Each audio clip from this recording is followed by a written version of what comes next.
সুপ্রিয় বন্ধুরা, আপনারা দেখছেন জাভন লাইভ। চ্যানেলটি সাবস্ক্রাইব করুন, ভালো লাগা ভিডিওগুলি শেয়ার করুন। সুপ্রিয় বন্ধুরা, আরো একবার আপনাদের সকলকে এই চ্যানেলে স্বাগত জানাচ্ছি। সাথে আমি রয়েছি সোলারিন আলেকজান্ডার। ভিডিওটি শেষ পর্যন্ত আপনাদের সাথেই থাকবো। আশা করি আপনারা প্রত্যেকে সুস্থ এবং নিরাপদ রয়েছে। আমাদের তিনটি চ্যানেল সম্পাদক.com, দ্য ভন লাইভ এবং তোহরা বিডিকে ভালোবাসা দেওয়ার জন্য আপনাদেরকে অসংখ্য ধন্যবাদ। এবং পাশাপাশি আপনারা আমাদের ফেসবুক পেজ 30 মিনিটের লাইভ, যেখান থেকে আমরা প্রতিদিন রাতে 30 মিনিটের লাইভ নিয়ে আসি। আপনারা চাইলে সেই লাইভগুলো আমাদের এই তিনটি চ্যানেলে উপভোগ করতে পারেন। আপনাদের জন্য আমি অসংখ্য ভিডিও তৈরি করেছি। আমার যে কোনো ভিডিও নিয়ে কারোর সমালোচনা, চ্যালেঞ্জ বা যারা ডিবেট করতে চান তারা অবশ্যই আমার সাথে যোগাযোগ করতে পারেন। আমার হোয়াটসঅ্যাপ নাম্বার হচ্ছে +44 74 05 873824। চলুন তাহলে আজকের আলোচনায় প্রবেশ করি। ফারহানা আফরোজ একজন নারী। গায়ে হলুদের দিনটাকে অন্যরকম ভাবে স্মরণীয় রাখতে চেয়েছিলেন যশোরের মেয়ে ফারহানা আফরোজ। সে কারণে 13 আগস্ট শহরব্যাপী ভাই বোন বন্ধুদের নিয়ে মোটর সাইকেল শোভাযাত্রা করেন তিনি। 20টির বেশি মোটর বাইক নিয়ে জমকালো সাজে শহরব্যাপী তার মোটর সাইকেল শোভাযাত্রা নজর কাড়ে স্থানীয়দের। পরে এই শোভাযাত্রার ছবি ও ভিডিও চিত্র ফেসবুকে ভাইরাল হয়। অনেকে প্রশংসা করলেও কেউ বিরূপ মন্তব্য করেছেন। ফারহানা বলেন, গায়ে হলুদের ছবি ভাইরাল হওয়া এবং নেটিজেনদের বিরূপ মন্তব্য আমার জীবনে কোনো নেতিবাচক প্রভাব ফেলবে না। শ্বশুরবাড়ির লোকজনের সঙ্গে বোঝাপড়াটা ভালো, ফলে আগামীতেও আমি বাইক রাইডিং অব্যাহত রাখব। 14 আগস্ট পাবনার কাশীনাথপুরের বাসিন্দা ও টেক্সটাইল ইঞ্জিনিয়ার হাসনাইন রাফির সঙ্গে বিয়ে হয় যশোর শহরের সার্কিট হাউস এলাকার মেয়ে ফারহানা আফরোজের। আগের দিন ফারহানার গায়ে হলুদের দিনে শহর জুড়ে বন্ধু বান্ধব ও সঙ্গীদের নিয়ে বাইক র্যালি করেন কনে ফারহানা। ফটো তোলার দায়িত্বে থাকা তারই বন্ধু নাহরুল হায়াত তরু ছবি ও ভিডিও ফেসবুকে আপলোড করেন। এরপর ব্যতিক্রমী এই আয়োজনের ছবি ভাইরাল হয়। ফারহানা বলেন, সবাই নেচে গেয়ে গায়ে হলুদের অনুষ্ঠান করেছি। আমি যেহেতু বাইক চালাতে পারি তাই বাইক চালিয়ে অনুষ্ঠান করেছি। ব্যতিক্রমী কিছু করার ভাবনা থেকেই এমন আয়োজন, এটি আমার নিজস্ব উদ্যোগে করেছি।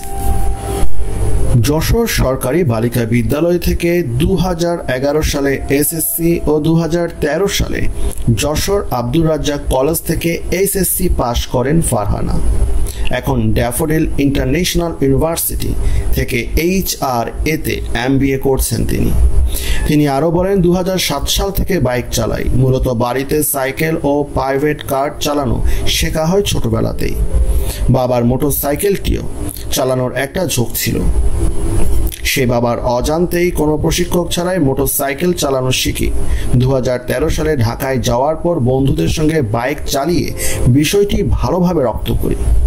এরপর নিজে স্কুটি কিনি। তিনি বলেন, বাইক র্যালির ছবি ফেসবুকে আসার পর শ্বশুরবাড়ির লোকজন তা স্বাভাবিকভাবেই নিয়েছেন। তারা আমার বাইক চালানোর বিষয়টি আগে থেকেই জানতেন, ফলে তারা ছবি ও ভিডিও দেখে বেশ আনন্দ করেছেন। কিন্তু নেটিজেনরা বিষয়টিকে ভালোভাবে নিতে পারছেন না। তারা আমার চারিত্রিক সনদ দিচ্ছেন, এটা আমি মানতে পারছি না। যে কারণে ছবি ভাইরাল হওয়ার পর আমি নিজেই বাইক র্যালির ভিডিও সামাজিক যোগাযোগ মাধ্যমে আপলোড করি। সুযোগ পেলে আমি হেলিকপ্টার চালানোও শিখতাম, সবকিছুই চালানো শিখতাম। স্বামীর পক্ষ থেকে কোনো আপত্তি নেই। শ্বশুরবাড়ি থেকে একটি বাইক উপহার পাবেন জানিয়ে তিনি বলেন, শ্বশুরের প্রতিশ্রুত মোটর বাইকটি ঢাকা থেকেই কেনার ইচ্ছে আছে। তরু জানান, তিনি মূলত ওয়েডিং ফটোগ্রাফি করেন।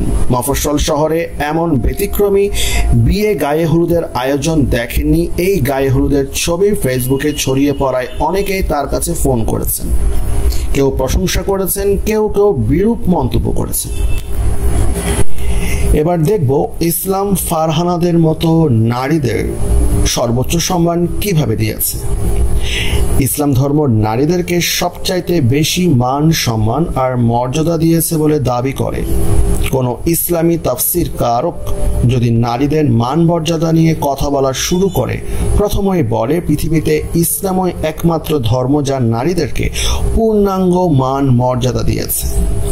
যখন তাদেরকে কোরআন হাদিস ঘেঁটে দেখানো হয় যে ইসলাম নারীদেরকে উত্তরাধিকার সূত্রে কিছু সম্পত্তি দেয়া ছাড়া বস্তুত আর কোনো মান সম্মান দেয়া তো দূরের কথা, বারবার অপমান অপদস্থ করেছে, এমনকি তাদেরকে পূর্ণাঙ্গ মানুষ হিসেবেই স্বীকার করেনি, তখন তারা প্রশ্ন করে অন্য ধর্মে তো নারীদের একেবারেই মান সম্মান দেয়নি, সেই তুলনায় ইসলাম নারীদের অনেক মান সম্মান দিয়েছে, যদিও তা তারা কোরআন হাদিস থেকে একবারও প্রমাণ করতে পারে না, একমাত্র কিছু সম্পত্তি দেওয়ার বিধান ছাড়া। প্রশ্নটি হলো, তারা দাবি করছে কোরআন হলো আল্লাহর বাণী, আল্লাহর কাছে তার সব বান্দাই সমান ও সেহেতু তারা সমান মর্যাদার অধিকারী, সেখানে কোরআন কেন বারবার নারীদেরকে অসম্মান করবে? তথা আল্লাহর বাণীতে এমন কিছু থাকতে পারে না যা কিছু মানুষের জন্য সবসময় সুবিধাজনক ও কিছু মানুষের জন্য অপমানজনক। যদি তা হয় তাহলে তা আল্লাহর বাণী কিনা তাতে সন্দেহ দেখা দেয়াই স্বাভাবিক। এমনকি হাদিস, যা নাকি মহানবীর জীবনের নানা রকম কার্যাবলীর বর্ণনা আছে মানুষের জন্য চলার নানা রকম দিক নির্দেশনা, সেখানেও নারীদেরকে স্রেফ ভোগ্য পণ্য ছাড়া পরিপূর্ণ মানুষ রূপে তিনি নারীদের স্বীকার করেননি, বরং তার নারী সম্পর্কিত ব্যক্তিগত জীবন ছিল খুবই কদর্য ও প্রশ্নবিদ্ধ। যেমন তিনি আল্লাহ প্রেরিত রাসূল, কিন্তু তার সম্পূর্ণ জীবন ছিল নারী কেলেঙ্কারি ও যৌনাচারে ভরপুর। তিনি একাধারে 13টির বেশি বিয়ে করেছিলেন। এছাড়া তার ছিল অনেক দাসীবাদী যাদের সাথে তার অবৈধ যৌন সম্পর্ক ছিল, আর তা জায়েজ করতে আল্লাহর বাণী নামে তিনি যুদ্ধ জয়ে বন্দীকৃত নারীদেরকে গনিমতের মাল হিসেবে বর্ণনা করে তাদেরকে ধর্ষণ করাকে জায়েজ করে দিয়ে যান। একসাথে অনেক স্ত্রী নিয়ে হারেম তৈরি করেছিলেন। 51 বছর বয়সে মাত্র 6 বছর বয়সে শিশু আয়েশাকে বিয়ে করেছিলেন, যে নাকি তার ধর্ম সম্পর্কিত ভাতিজি। তিনি তার পালিত পুত্র জায়েদের স্ত্রী জয়নবের রূপ যৌবন দেখে রিপু তাড়িত হয়ে নানা ছলা কলা করে জায়েদ কর্তৃক জয়নবকে তালাক দিতে বাধ্য করেন ও পরে নিজেই তার সেই পুত্র বধূকে বিয়ে করেন। এ নিয়ে সমাজে কানাঘোষা শুরু হলে আল্লাহ থেকে আয়াত নাজিলের নামে তা বন্ধ করেন। অথচ পৃথিবীর সব সমাজেই পালিত পুত্রকে নিজের পুত্র হিসেবে জ্ঞান করা হয়।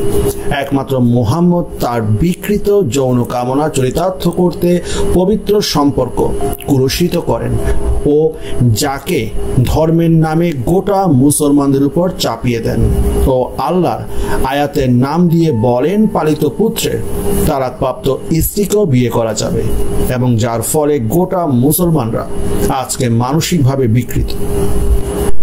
গনিমতের মাল হিসেবে বন্দী নারীদেরকে ভোগ করা যাবে, এটা কোরআন অনুমোদিত। তাই 1971 সালের স্বাধীনতা যুদ্ধের সময় যে 2 লাখ মা বোন, যার প্রায় 99% মুসলমান, ধর্ষিতা হয়েছিলেন, তৎকালীন জামাত ইসলামী তাকে আল্লাহর বিধান হিসেবে বিধিসম্মত বলে রায় দিয়েছেন ও সেই কারণে তারা আজও এই ঘটনার জন্য অনুতপ্ত নয়। এবার সরজমিনে দেখা যাক ঐশিক কিতাব কোরআনে আল্লাহ কতটুকু মর্যাদা নারী জাতিকে দিয়েছে। সূরা বাকারা আয়াত নাম্বার 223, তোমাদের স্ত্রীগণ তোমাদের শস্যক্ষেত্র, সুতরাং তোমরা তোমাদের শস্যক্ষেত্রে যেই প্রকারে ইচ্ছা অবতীর্ণ হও।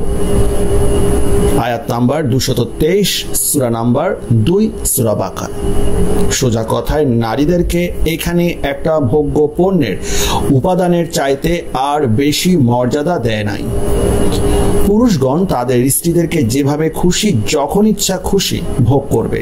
এখানে স্ত্রীর ইচ্ছে অনিচ্ছের মূল্য নেই, যেন তারা শুধুমাত্র সেক্স টল ও তাদের কাজ হলো রিপুতাড়িত স্বামী প্রবর যখনই যৌনতাড়িত হয়ে ছটফট করবে তখনই তাদেরকে দেহ দান করে তাদের যৌবন জ্বালা মেটাতে হবে।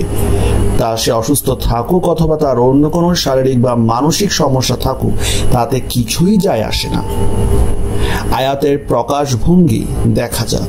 তোমাদের স্ত্রীগণ তোমাদের শস্যক্ষেত্র, অর্থাৎ শস্যক্ষেত্রে যেমন ইচ্ছে খুশি চাষবাস করা হয় ও নানা প্রকার শস্য উৎপাদন করা হয় ইচ্ছা মতো, নারীরা হলো ঠিক তেমনই, এর বেশি কিছু নয়। এতটাই মর্যাদা নারীকে এই সূরার মাধ্যমে দেয়া হয়েছে। এবার দেখব সূরা বাকারা আয়াত নাম্বার 282। তোমাদের আপন পুরুষ লোকের মধ্য হইতে দুজন সাক্ষী রাখো। যদি দুজন পুরুষ না পাওয়া যায় তাহা হলে একজন পুরুষ ও দুজন স্ত্রীলোক। উপরের আয়াতে নারীদেরকে সোজাসুজি পুরুষের অর্ধেক মর্যাদা বা সম্মান প্রদান করা হয়েছে, কারণ সেখানে একজন পুরুষের সমান দুজন নারী সাক্ষী রাখার কথা বলা হয়েছে।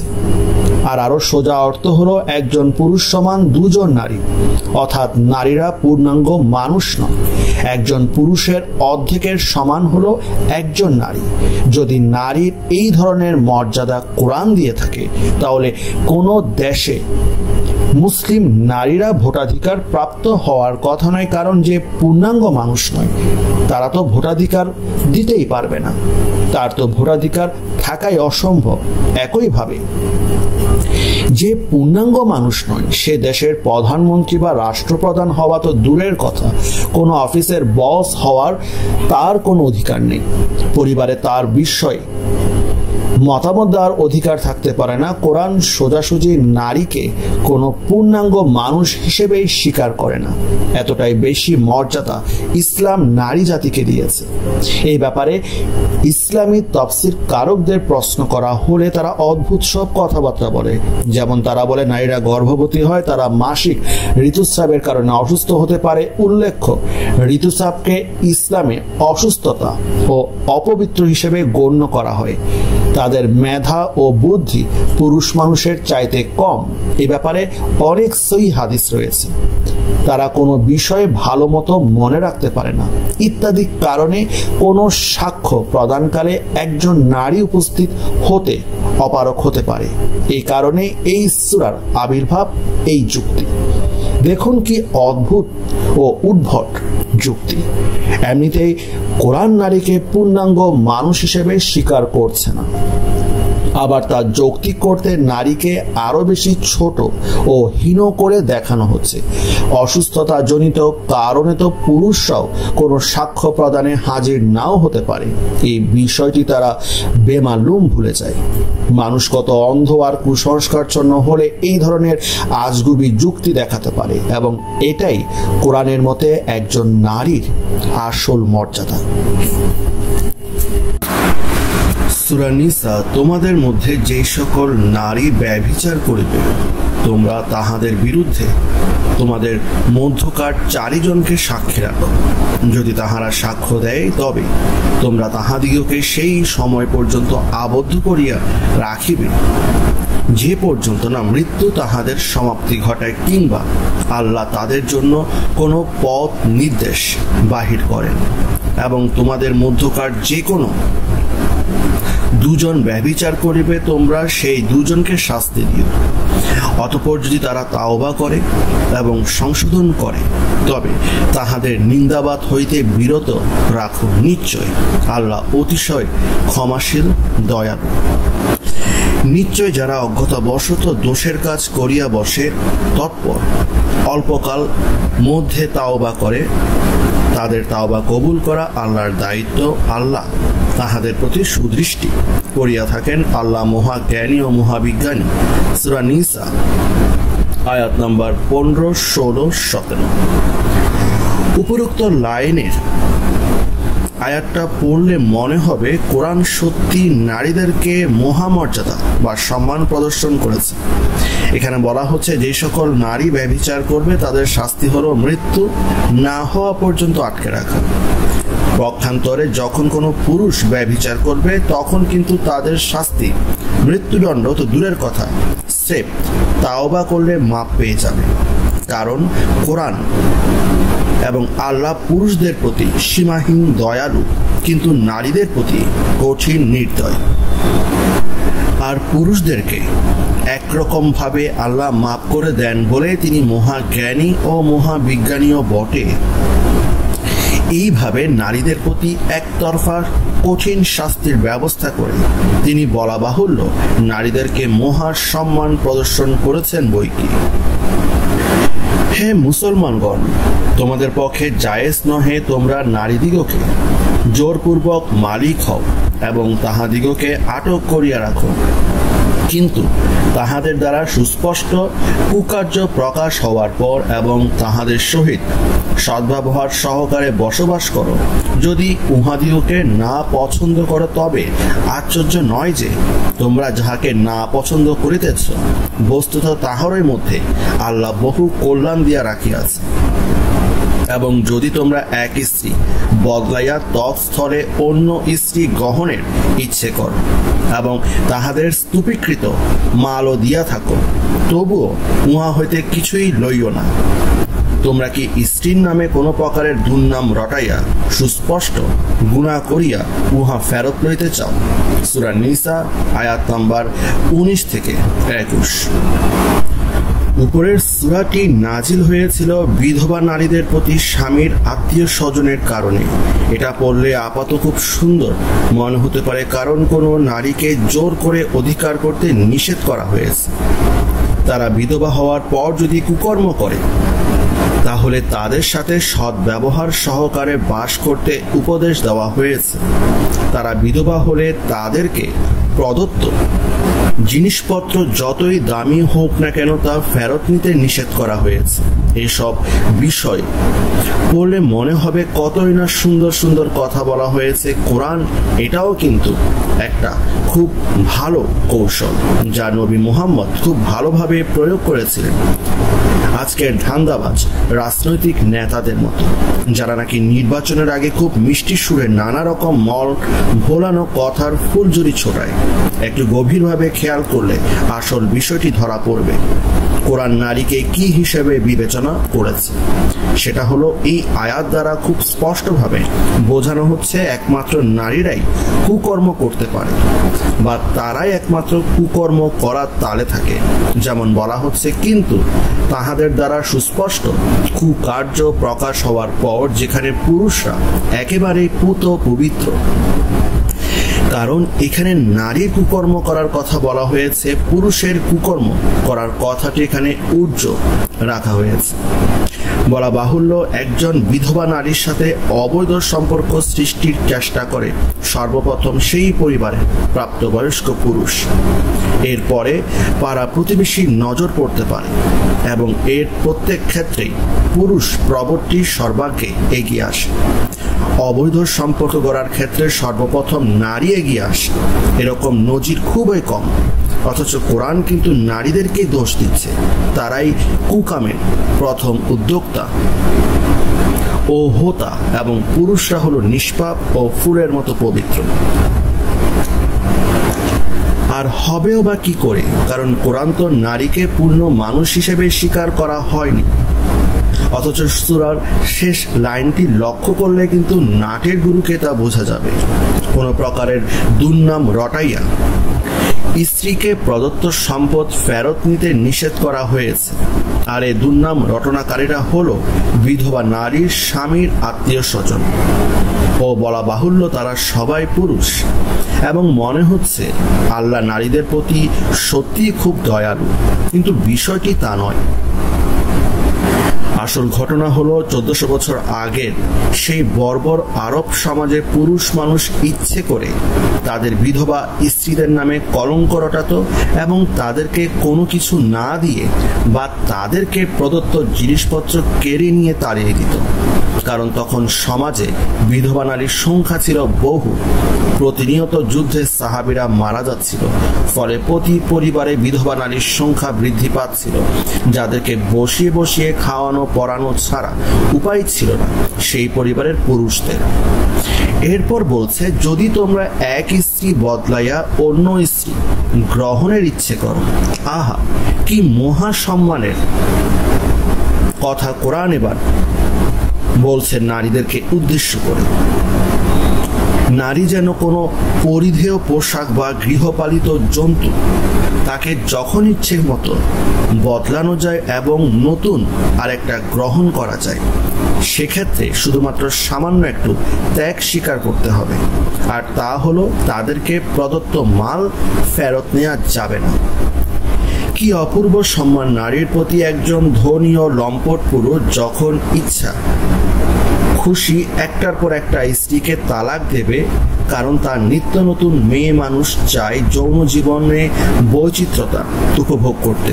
এই জন্য সে সামান্য ত্যাগ স্বীকার করবে মাত্র, এবং তা হলো সে স্ত্রীকে প্রদত্ত মালের কিছু ফেরত নেবে না ও বিয়ের মোহরানা পরিশোধ করে দেবে, ব্যাস, আর কিছু দরকার নেই। কারণ তালাক দেওয়ার মতো শুধু ক্ষমতাটি একমাত্র পুরুষের হাতে। পুরুষ যদি পৌরসত্বহীন হয় বা অন্য কোনো কারণে অক্ষম হয় এবং স্ত্রীর শারীরিক ও মানসিক চাহিদা মেটাতে না পারে, তাহলেও নারী তাকে তালাক দিতে পারবে না আল্লাহর বাণী বা কোরআনের মধ্যে। আর এটি করে কোরআন নারী জাতিকে অভূতপূর্ব সম্মান প্রদর্শন করছে নির্দ্বিধায়। বস্তুত এই ধরনের আয়াত দ্বারা পুরুষকে বহুগামী করার জন্য উৎসাহিত করা হচ্ছে, যা প্রকারান্তরে একটা প্রেম, ভালোবাসা, মায়া, মমতাহীন সমাজ সৃষ্টির পথ দেখানো হচ্ছে, যেখানে প্রতিটি পুরুষ হবে মুহাম্মদের দাস ও পুতুল স্বরূপ, যারা ধর্মের নামে যাবতীয় অত্যাচার, অবিচার, খুন, রাহাজানি, গণহত্যা কোনো কিছুতেই পিছপা হবে না, তথা তারা সৃষ্টি করতে পারবে একটি বর্বর সমাজ। পুরুষ মানুষ যদি বহুগামী হয়, তাহলে তার পক্ষে প্রকৃত অর্থে একটা প্রেম, ভালোবাসাপূর্ণ পরিবার গড়ে তোলা সম্ভব নয় সঙ্গত কারণে। পুরুষকে বহুগামী হবার জন্য উৎসাহিত করে, তাই বলা বাহুল্য একটি অশান্তিময় ও জঙ্গি সমাজ গঠনের জন্য প্রেরণা দেওয়া হচ্ছে। অথচ আবার প্রচার করা হয় ইসলাম নাকি শান্তির ধর্ম। ইসলাম যে পরিশেষে একটা জঙ্গি সমাজ গড়ে তোলে, তা কিন্তু আমাদের বর্তমান মুসলিম বিশ্বের দিকে তাকালেই আমরা দেখতে পাই। এবার দেখব সূরা নিসা আয়াত 34। পুরুষগণ নারীদিগের উপর কর্তৃত্বশীল এই কারণে যে আল্লাহ উহাদের কাহাকেও কাহার উপর মর্যাদা প্রদান করিয়াছেন, এবং পুরুষরা স্বীয় মাল হইতে তাহাদের অর্থ ব্যয় করিয়াছে। ফলে পুণ্যবান রমণীগণ অনুগত হও, অজ্ঞাতেও তত্ত্বাবধান করে আল্লাহর তত্ত্বাবধানের মধ্যে, এবং যাহাদের অবাধ্যতার সম্ভাবনা দেখিতে পাও তাহাদিগকে উপদেশ দাও, এবং তাহাদের সহিত শয্যা বন্ধ করো, এবং তাহাদিগকে সংযতভাবে প্রহার করো। তারপর যদি তোমাদের নির্দেশ অনুযায়ী চলিতে থাকে, তাহা হইলে তাহাদের উপর নির্যাতনের পন্থা অবলম্বন করিও না। নিশ্চয় আল্লাহ সুউচ্চ মর্যাদাশীল, মহান। সূরা নিসা আয়াত নম্বর 34। এতক্ষণ পর এইবার নারীর প্রতি কোরআনের সম্মান একেবারেই নগ্নভাবে প্রকাশ হয়ে পড়ল। এখানে সরাসরি বলে দেওয়া হচ্ছে নারীর উপর পুরুষরা তথা স্বামীরা কর্তৃত্ব করবে, যা আল্লাহর ইচ্ছা, নির্দেশ ও বিধান। তবে আল্লাহর নির্দেশ বা বিধান বলে মনে হয় সেই বর্বর আরব সমাজে পার পাওয়া যাচ্ছিল না। তাই কারণ হিসাবে বলা হলো, যেহেতু স্বামী স্ত্রীর ভর পোষণ করে, সেহেতু সে তার স্ত্রীর উপর আধিপত্য করবে, এবং এখানেও সেই একতরফা নারীকে দোষী বা কুকর্মের হোতা হিসেবে সাব্যস্ত করা হয়েছে। এই বলেছে, যাহাদের অবাধ্যতার সম্ভাবনা দেখিতে পাও, অর্থাৎ শুধু নারীরাই একমাত্র অবাধ্য হবে, আর তা হলো তার ফুলের মতো পবিত্র স্বামী কি কি করবে তারও একটা ফিরিস্তি এই সূরাতে সুন্দরভাবে দেয়া হয়েছে। প্রথমে উপদেশ দিবে, তারপর শয্যা বন্ধ করবে, এরপর প্রহার মানে শারীরিকভাবে লাঞ্ছিত করবে। অর্থাৎ স্বামী প্রবর্তী যা ইচ্ছে খুশি করবে, কিন্তু স্বামী প্রবর্তী দুনিয়ার আকাম কুকাম করে বেড়ালেও স্ত্রীকে চুপ করে বসে থাকতে হবে চার দেওয়ালের মাঝে। আর তাহলেই সেই হবে পুণ্যবতী সতীসাধ্বী নারী। নারীদেরকে কি বিপুল সম্মান প্রদান করা হয়েছে কোরআন নামক আল্লাহ প্রেরিত পুস্তকখানিতে। এবার সূরা নিসা আয়াত ৩। নিজেদের ইচ্ছা অনুযায়ী ২, ২, ৩, ৩, ৪, ৪ রমণীকে বিবাহ করো, কিন্তু তোমরা যদি আশঙ্কা করো যে সমতা রক্ষা করতে পারিবে না, এই অবস্থায় একই স্ত্রী কিংবা তোমাদের অধীনস্থ দাসী ইহা অবিচার না হওয়ার অতি নিকটতর। নারীদের যে শুধুমাত্র যৌন আনন্দের জন্য ভোগ্যপণ্য ছাড়া আর কিছুই ভাবা হয়নি, তার অকাট্য প্রমাণ উপরোক্ত আয়াতের বাণী। একজন পুরুষ ৪টি পর্যন্ত বিবাহ করতে পারবে, অর্থাৎ তার জন্য যৌন আনন্দ লাভের জন্য বৈচিত্র্যের ব্যবস্থা করেছে কোরআন বা ইসলাম। কারণ সেই যুগে অসভ্য আরবদের জন্য জীবন উপভোগের সবচাইতে বড় উপায় ছিল যৌনকর্ম। সেসব আরবদের ইসলাম ধর্মে আকৃষ্ট করতে হলে তাই বলা বাহুল্য যৌন আনন্দ লাভের একটা ব্যাপক ব্যবস্থা থাকতে হবে, নইলে মানুষ ইসলাম কবুল করবে না। আর সেই সময়কার আরব সমাজে বিরাজ করছিল তার অনুকূল পরিবেশ। নিত্য নৈমিত্তিক যুদ্ধ বিগ্রহের ফলে পুরুষ মানুষের মৃত্যু হওয়ায় সমাজে পুরুষ মানুষের ঘাটতি ছিল, এবং নবী মুহাম্মদ কোরআনের বাণীর নামে উপরোক্ত আয়াত নাজিল করলেন অসভ্য আরবদের ইসলামে আকৃষ্ট করতে। অসভ্য আরবরা আগে যেভাবে যথেচ্ছা যৌনাচার করে আনন্দ উপভোগ করত, ইসলাম ধর্মে দীক্ষা নেওয়ার পরেও তার ব্যবস্থা সামান্য একটু ভিন্ন কায়দায় বহাল থাকল। ফলে ইসলাম ধর্ম গ্রহণে তার আর আপত্তি থাকার কথা নয়। উপরোক্ত আয়াত দ্বারা প্রকাশ করা হচ্ছে একসাথে ৪টি স্ত্রী রাখা যাবে, তবে কৌশল করে বলা হচ্ছে যদি স্ত্রীদের মধ্যে সমতা রক্ষা করতে পারা না যায়, সেই ক্ষেত্রে দাসীদের সাথে যৌনাচার করা যাবে যত ইচ্ছে খুশি, এবং বলা বাহুল্য বিয়ে না করে। খোদ নবীরই দাসীর সংখ্যা ছিল বহু, যাদের সাথে তার যৌন সম্পর্ক ছিল। অর্থাৎ বিয়ে বহির্ভূত যৌনাচারকে এখানে আল্লাহ বৈধ করে দিয়েছেন। সেখানে অন্যত্র অবাধ যৌন সম্পর্কের জন্য মৃত্যুদণ্ডকে শাস্তি হিসেবে ঘোষণা করেছে, যা বলা বাহুল্য একটা মারাত্মক স্ববিরোধিতা। তো এত ভনিতার দরকার কি? সোজা সাপটা একটা বিয়ে করার কথা বললেই তো সব লেঠা চুকে যেত। আসলে বিষয়টা অন্য। স্বয়ং আল্লাহর নবী নিজেই বিয়ে করেছিলেন 13টারও বেশি। তিনি কিভাবে তার উম্মতদেরকে মাত্র একটা বিয়ে করতে বলেন? আর তা বললেই কি উম্মতরা শুনতো নাকি? আর তার উম্মত হতো নাকি? কথায় বলে না, আপনি আচরি ধর্ম পরের শিখাও। হাদিসে বলা আছে, কোনো এক বালকের মিষ্টি খাওয়ার অভ্যাস ত্যাগ করতে গিয়ে মুহাম্মদ নিজে প্রথমে মিষ্টি খাওয়া ত্যাগ করেছিলেন। তারপর বালকটিকে মিষ্টি খেতে উপদেশ দিয়েছিলেন। তো তিনি নিজে বৈধ বিয়ে করেছিলেন 13টার বেশি। এছাড়া আরো দাসী ছিল কত যৌন আনন্দ উপভোগের জন্য।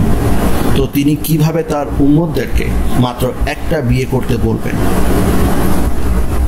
এখানে অবশ্য কায়দা করে বলা হচ্ছে, তোমরা যদি আশঙ্কা করো যে সমতা রক্ষা করতে পারিবে না, 4টি বিয়ে করার পর এ কথার কিন্তু কোনো মানে থাকে না।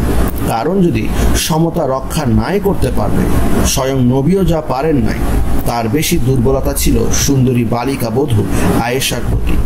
কোনো মানুষের পক্ষেও যা সম্ভব নয়, তাহলে 4টি বিয়ে করার কথা কেন বলা হলো? সূরা নিসা আয়াত 129 এবং 130। তোমরা কখনো ভাজ্যাগণের মধ্যে সমতা রক্ষা করতে পারবে না, যদিও লালায়িত হও, তবে সামগ্রিকভাবে ঝুঁকিয়া পড়িও না যে অপর স্ত্রীকে ঝুলানবদ্ধ করিয়া রাখিবে, এবং যদি সংশোধন করো এবং উভয়ে যদি পৃথক হইয়া যায়, তবে আল্লাহ অতিশয় ক্ষমাকারী দয়ালু।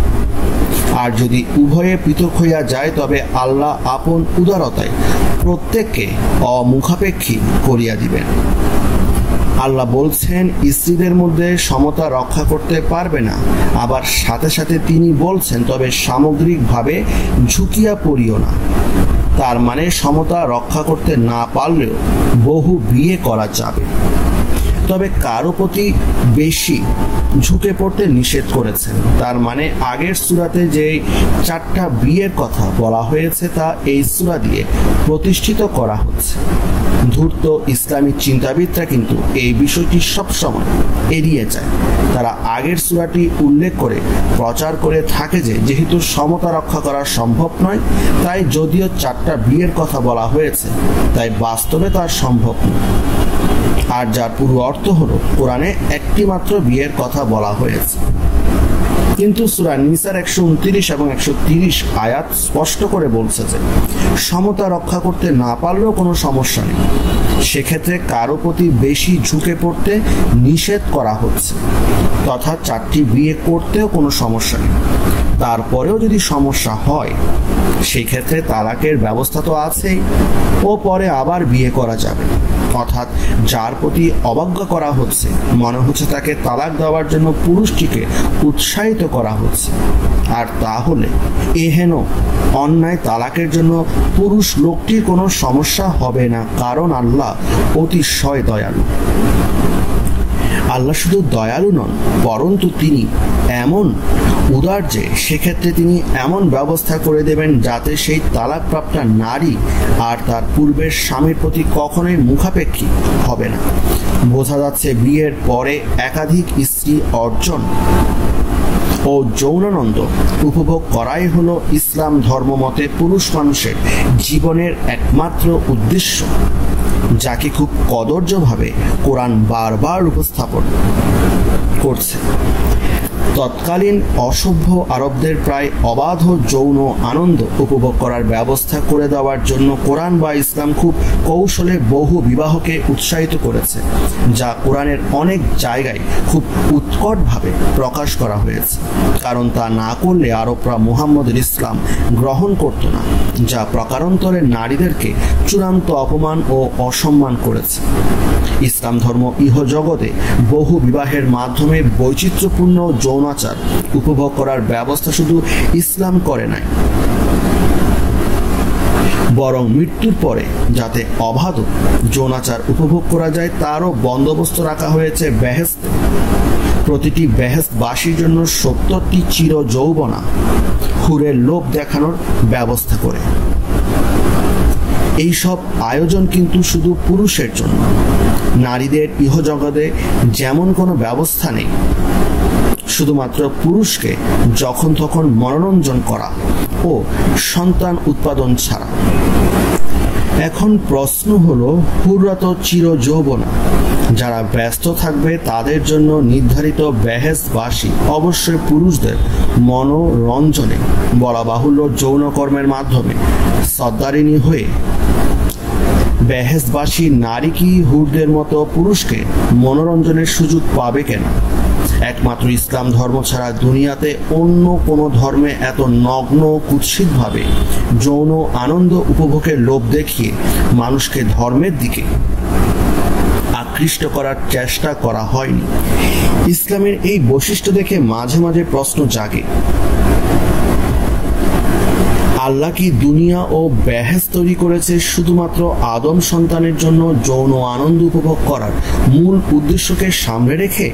তথাকথিত আল্লাহ প্রেরিত ঐশিক কিতাব কোরআনে এই ধরনের নগ্ন ও কুৎসিত বর্ণনা ভুরি ভুরি, অথচ তথাকথিত ইসলামী চিন্তাবিদরা সাড়ম্বরে জাহির করে যে ইসলাম মূলত একটি বিয়ে করার জন্য উৎসাহিত করেছে। তাহলে তো সোজা একটি বিয়ের কথা বলে দিলেই হয়, অযথা সমতা রক্ষা করার কথা বলার কোনো অর্থ হয় না। এটা একটা বাক চাতুরি ছাড়া আর কিছুই নয়, এবং কিছুটা নারীদের মন জয় করার উদ্দেশ্য প্রণোদিতও বটে। প্রকৃত সত্য হলো কোরআন আসলেই বহু বিবাহকে উৎসাহিত করেছে, কিন্তু বর্তমান আধুনিক সমাজের পরিবর্তিত প্রেক্ষাপটে এটা নিয়ে যখন সমালোচনা হচ্ছে তখন তথাকথিত ইসলামী চিন্তাবিদরা উদ্ভ্রান্তের মতো পাগলের প্রলাপ বকছে। অবশ্য 4টি বিয়ে করার কথা বলার অন্য কারণও আছে। তা হলো, প্রথমত স্বয়ং আল্লাহর নবী 13টি, মতান্তরে আরো বেশি স্ত্রী ছিল। সেখানে তিনি তার উম্মতদেরকে কিভাবে একটা মাত্র স্ত্রী রাখতে বলেন? যদি তা বলেন তাহলে তার উম্মতরা তা শুনবে কেন? বলা বাহুল্য, তাহলে কেউ ইসলাম কবুল করবে না। ঠিক এই কারণে নবীকে এভাবে 4টি বিয়ে করার ফতোয়া দেয়া ছাড়া কোনো গতি ছিল না। দ্বিতীয়ত, বিভিন্ন যুদ্ধ বিগ্রহে অনেক মুসলমান মারা যাচ্ছিল। সমাজে অনেক বিধবা নারীদের উদ্ভব ঘটেছিল। যাদের বেঁচে থাকার কোনো অবলম্বন ছিল না, তাদের একটা অবলম্বনের প্রয়োজনীয়তা থেকেও 4টি বিয়ের ব্যবস্থা দরকার ছিল। তৃতীয়ত, অতি দ্রুত মুসলমান জনসংখ্যা বৃদ্ধির দরকার ছিল। তাই একসাথে একাধিক স্ত্রী থাকলে অধিকারে জন্মদান করে মুসলমান জনসংখ্যা বৃদ্ধি করতে পারবে। মূলত এগুলোই ছিল বাস্তবসম্মত কারণ। আর এটা করতে গিয়ে নারীদেরকে করতে হয়েছে চূড়ান্ত অসম্মান ও অপমান।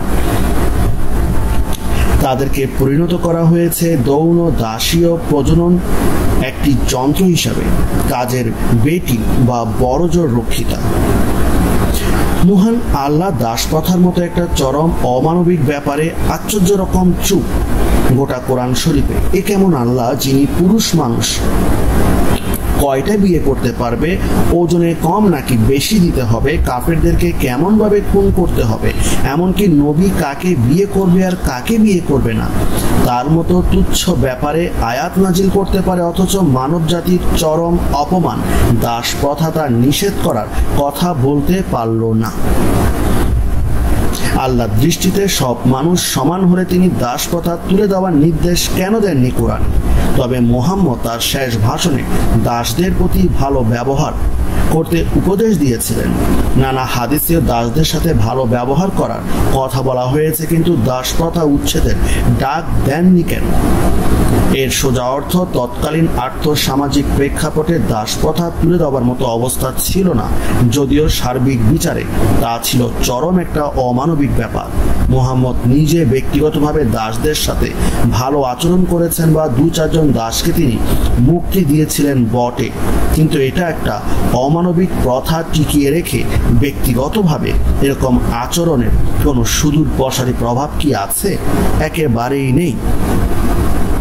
সেই কারণে কিন্তু নবীর আদর্শ অনুসরণ করে ধাপে ধাপে কোনো মুসলিম দেশ বা জাতিতে দাস প্রথা তুলে দেওয়া হয়নি কখনো। অর্থাৎ নবীর ব্যক্তিগত আচরণ দ্বারা অনুপ্রাণিত হয়ে কোনো মুসলিম দেশেই কিন্তু দাস প্রথার বিলুপ্তি ঘটেনি।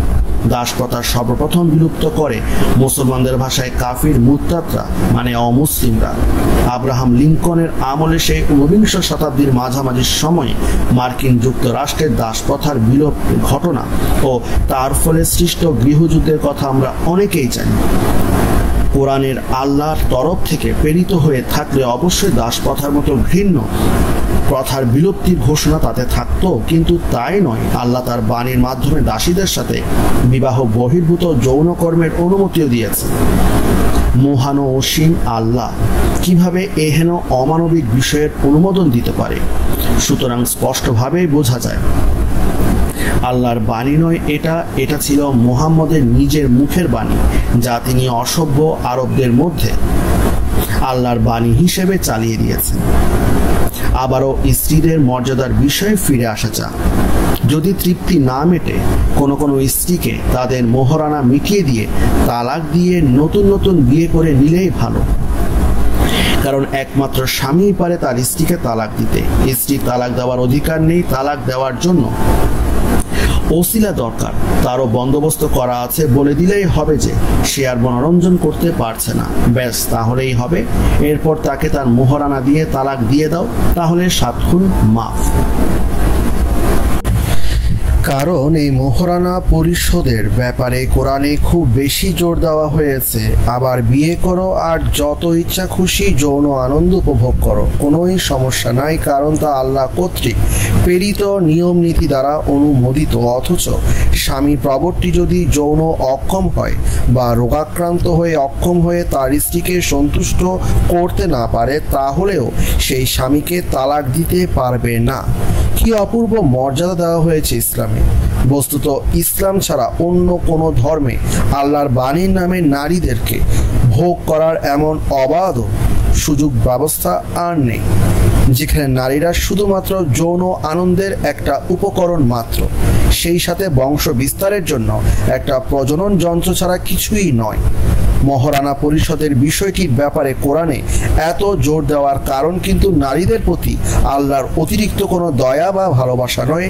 এর কারণ হলো পুরুষরা যেন অতি সহজে স্ত্রীদেরকে তালাক দিতে পারে ও নতুন স্ত্রী গ্রহণ করতে পারে। কোনো কিছু না দিয়ে আগের স্ত্রীকে বিদায় দিলে তা নিতান্ত অমানবিক দেখায়, তাই স্ত্রীকে যে কোনো সময় ত্যাগ করার বিষয়টি একটু মানবিক রং দেওয়ার উদ্দেশ্যেই মূলত মহারানা পরিষদের বিষয়ে সবিশেষ জোর দেওয়া হয়েছে। এই মহারানা বিষয়টি কি?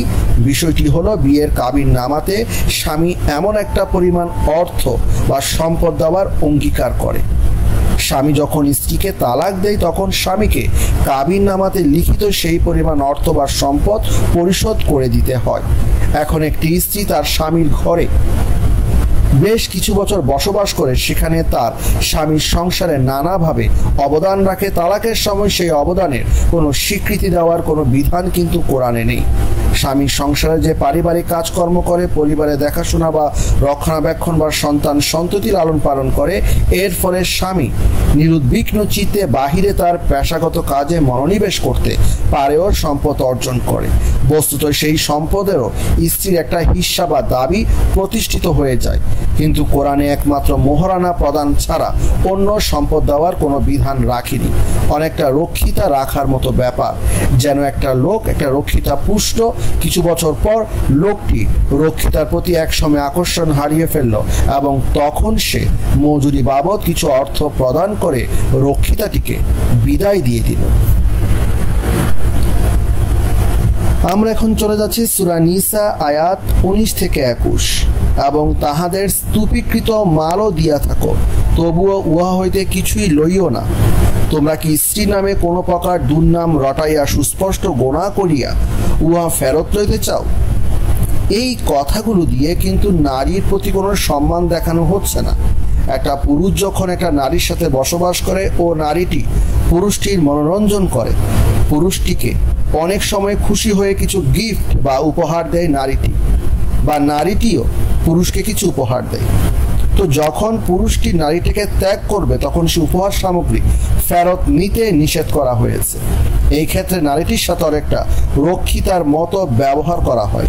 কোনো পুরুষ মানুষ রক্ষিতাকে কিছু উপহার দিলে তা কখনো ফেরত নেওয়া যায় শোনা যায় না, কিন্তু আরবের মানুষগুলো এতটাই অসভ্য ছিল যে এই বিষয়টি স্রেফ একটি উপদেশের মতো করে বললে তারা হয়তো শুনতো না। তাই নবী মুহাম্মদকে সেই উপদেশটাও আল্লাহর বাণীর আকারে বলতে হয়েছিল। নিশ্চয় আসলে যে তাই তা কিন্তু পরের একই সূরায় পরের বাক্যে নিশ্চিত করা হয়েছে। উহা কি প্রকারের ফেরত দিবে, যেহেতু তোমরা একে অন্যের সহিত সহবাস করিয়াছ। সূরা নিসা আয়াত নাম্বার 21। অর্থাৎ সহবাস বা যৌন উপভোগের মজুরি স্বরূপ তা গণ্য হবে, যা স্রেফ নারীটিকে একেবারে রক্ষিতার পর্যায়ে নামিয়ে ফেলা হয়েছে। যাই হোক, এখানেও কিন্তু কোরআন স্বামীকে বলেনি স্ত্রীকে তালাকের সময় স্ত্রীটি বছরের পর বছর ধরে সংসারের যে অবদান রেখেছে তার কোনো স্বীকৃতি দিতে। মহারানা পরিষদ বা উপহার প্রদানের বিষয়ের সাথে পারিবারিক যে অবদান রাখা হয়েছে তার কোনো সম্পর্ক নেই। কোরআন যদি বলতো যে স্বামীর অর্জিত সব সম্পত্তির উপর স্ত্রীর সমান অধিকার থাকবে, যেহেতু স্ত্রী পরিবারের যাবতীয় সাংসারিক দায়িত্ব পালন করেছে, সন্তান সন্ততির লালন পালন করেছে, পরিবারের সুষ্ঠু রক্ষণাবেক্ষণ করেছে, সেহেতু স্বামী তার পেশাগত দায়িত্ব ঠিক মতো নির্বিঘ্ন চিত্তে পালন করতে পেরেছে ও সম্পদ অর্জন করতে পেরেছে, তাহলে নারীদের প্রতি সত্যিকার সম্মান প্রদর্শন করা হতো। সুতরাং গভীরভাবে চিন্তা করলে দেখা যায় যে কোরআন তথা একজন স্ত্রীকে তার স্বামীর একটা কাজের মেয়ে বা বড়জোর একটা রক্ষিতার মতো মর্যাদা দেয়া হয়েছে, তবে সেই সম্পর্কটিকে একটা দলিলের মাধ্যমে সম্পন্ন করার ব্যবস্থা করেছে, যাকে ইসলামী চিন্তাবিদরা নারীদের জন্য একটা মহামূল্যবান সম্পানের ব্যাপার বলে অপপ্রচার চালাচ্ছে। খুব সূক্ষ্মভাবে বিচার করলে কোরআনের বর্ণনা অনুযায়ী উহা কি প্রকারের ফেরত নিবে, যেহেতু তোমরা একে অন্যের সহিত সহবাস করিয়াছ। তার মানে কাবিননামা হলো একটা নারীর সাথে একটা পুরুষের যৌন কর্ম তার মজুরি ধার্যের একটা চুক্তিনামা, যে কারণে পুরুষ মানুষটি যে কোনো সময় চুক্তি মোতাবেক মজুরি পরিশোধ পূর্বক নারীটিকে বৈধভাবে ত্যাগ বা তালাক দিতে পারে।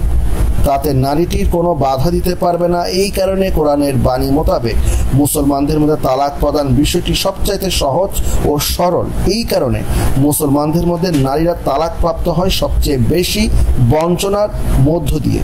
কোনো প্রকার মানবিক দায়বদ্ধতা এখানে নেই। খুব কৌতূহলোদ্দীপক বিষয় হলো ইসলামী চিন্তাবিদরা কিন্তু প্রাণান্তকর চেষ্টা করে যাচ্ছে পুরুষ ও নারীর সমান মর্যাদা প্রতিষ্ঠা, ও সে অনুযায়ী তারা কোরআনের বাণী তল্লাশি চালিয়ে যাচ্ছেন প্রাণপণ। তা করে তারা বের করে এই সূরার এই আয়াত, তোমাদের বিবিগণ তোমাদের আচ্ছাদন আর তোমরা তাদের আচ্ছাদন, সূরা বাকারা আয়াত নাম্বার 187।